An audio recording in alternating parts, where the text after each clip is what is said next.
Le deuxième point, c'est le rapport du secrétaire général, en l'occurrence moi-même.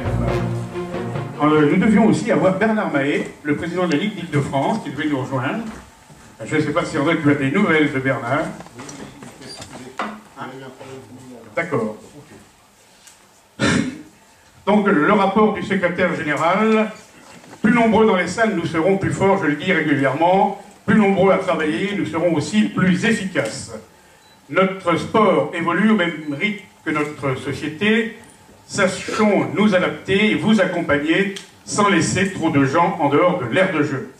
Notre mission est d'être à votre service pour préparer cette mutation, votre mutation, faire de notre sport une discipline qui rassemble autour de nos compétitions et de notre projet, tout en prenant en considération les vôtres, qui peuvent être différents sans pour autant être trop divergents.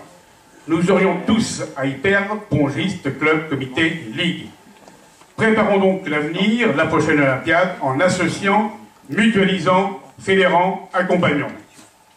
Malgré quelques contraintes, sachons nous surpasser pour maintenir le cap, évoluer, progresser.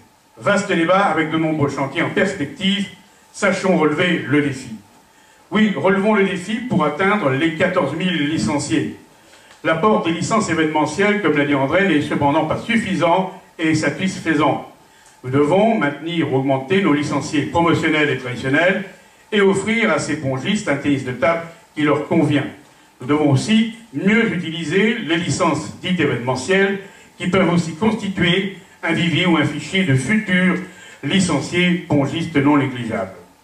Mes différentes casquettes m'amènent à avoir deux attitudes très différentes, tout en rondeur pour la promotion et tout en rigueur pour le secrétariat. On sent parfois les dirigeants désabusés, un peu perdus et sans ressources. Les comités et la Ligue sont là pour les aider et les accompagner, car en ce domaine, beaucoup manquent de rigueur pour bon nombre de dossiers, de promptitude à répondre aux sollicitations ou échéances, mais aussi, et parfois, par manque de connaissances et d'informations.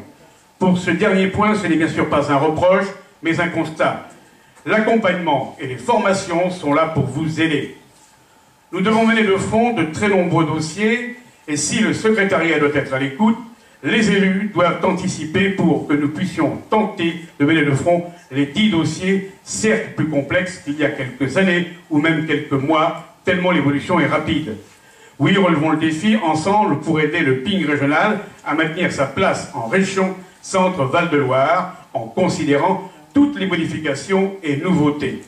Je ne suis pas un adepte du tout numérique, mais quelques nouveautés sont à noter, et j'en reparlerai dans quelques secondes. Mais comme moi, nous devons aussi sans cesse être à l'écoute, sans cesse suivre cette évolution.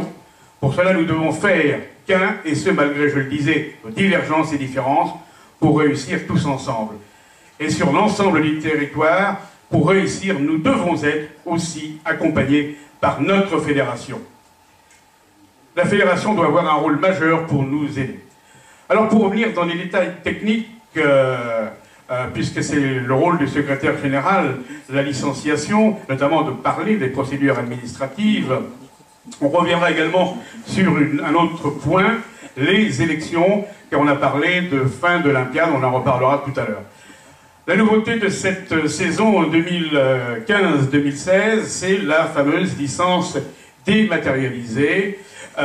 Donc je vais demander à Romain d'afficher le PowerPoint. Voilà, parfait, Romain y suit, c'est bien Romain. Vous, bien, pardon.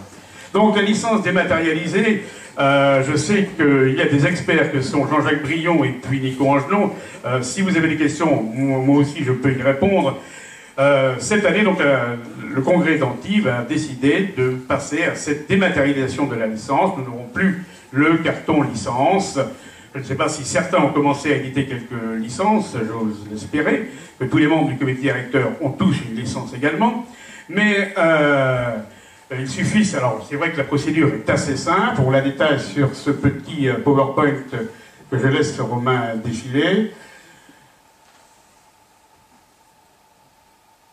Donc, quand vous avez validé votre licence sur Internet, vous recevez un message sur Internet un mail, soit sur celui du club, soit sur celui du licencié, et vous pouvez éditer cette licence. Vous éditez une attestation de licence, voilà, qui a un format A4 sur laquelle que vous pouvez personnaliser en y mettant votre photo. C'est vrai que cet espace licencié est un espace peu connu. Voilà la dématérialisation de la licence, un format A4. Il n'y a plus de petits cartons qui sera donné au distribué au club. Les comités n'ont plus à assurer la gestion de ces cartons licences, c'est au club de le faire. Je sais que, autant prendre le bâton pour se faire battre, certains trouvent que c'est au club de payer malheureusement ce que la fédération devrait faire. Il faut prendre acte de cette dématérialisation et de cette nouveauté.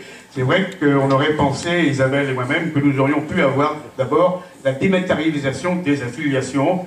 On a peut-être mis les bœufs derrière la charrue ou la charrue devant les bœufs. Mais bon, voilà, il faut prendre acte. Est-ce que Nico ou Jean-Jacques veulent rajouter quelque chose? Alors sur la dématérialisation du club... Vas-y, viens avec le micro.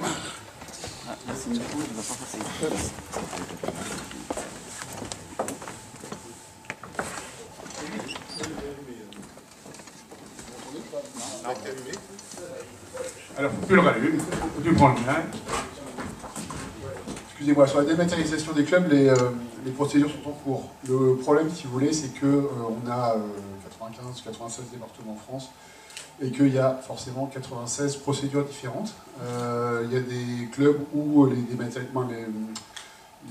y a des comités où les clubs sont automatiquement affiliés à France Tennis de Table ou à Ping Pong Mag. Il y a des comités où il y a un certain nombre d'articles automatiques qui sont créés lors de l'affiliation d'un club, notamment les revues des comités et ainsi de suite, et que aujourd'hui la fédération travaille sur la dématérialisation de l'affiliation, mais il y a tellement de procédures différentes qu'ils n'ont pas encore réussi à se mettre d'accord pour faire un programme commun, puisque la plupart des comités ont aussi refusé d'abandonner leur petite procédure individuelle. Voilà pourquoi c'est pas fait. La licence étant nettement plus facile à dématérialiser. Après, sur le format A4, bon, il y a beaucoup de critiques sur le format, puisque ça ne rentre pas forcément dans un portefeuille, et ainsi de suite. Ce qu'il faut savoir, c'est qu'il y aura dans l'avenir, et c'est prévu, notamment pour les clubs, la possibilité, elle est déjà prévue au règlement, mais elle n'existe pas encore dans les faits, la possibilité d'avoir une attestation de licence globale pour tous les gens du club, donc une liste globalisée pour tous les gens du club, qui permettra aux capitaines d'équipe d'avoir la liste des licences de leur club validée, sans être obligé d'avoir un classeur entier de licences pour présenter les équipes. Hein, donc ça, c'est en cours. Elle est déjà prévue dans les règlements. Si vous regardez le règlement, l'article 606 du règlement sportif, du règlement administratif, excusez-moi, c'est prévu, mais le document n'existe pas encore. Donc voilà, on vous le dit, il sera fait d'ici quelques semaines ou quelques mois, on verra bien au niveau de la licence. Merci Nico de cette précision. L'autre point donc, que j'ai évoqué, on en a parlé, on a parlé de la dernière ligne droite de l'Olympiade.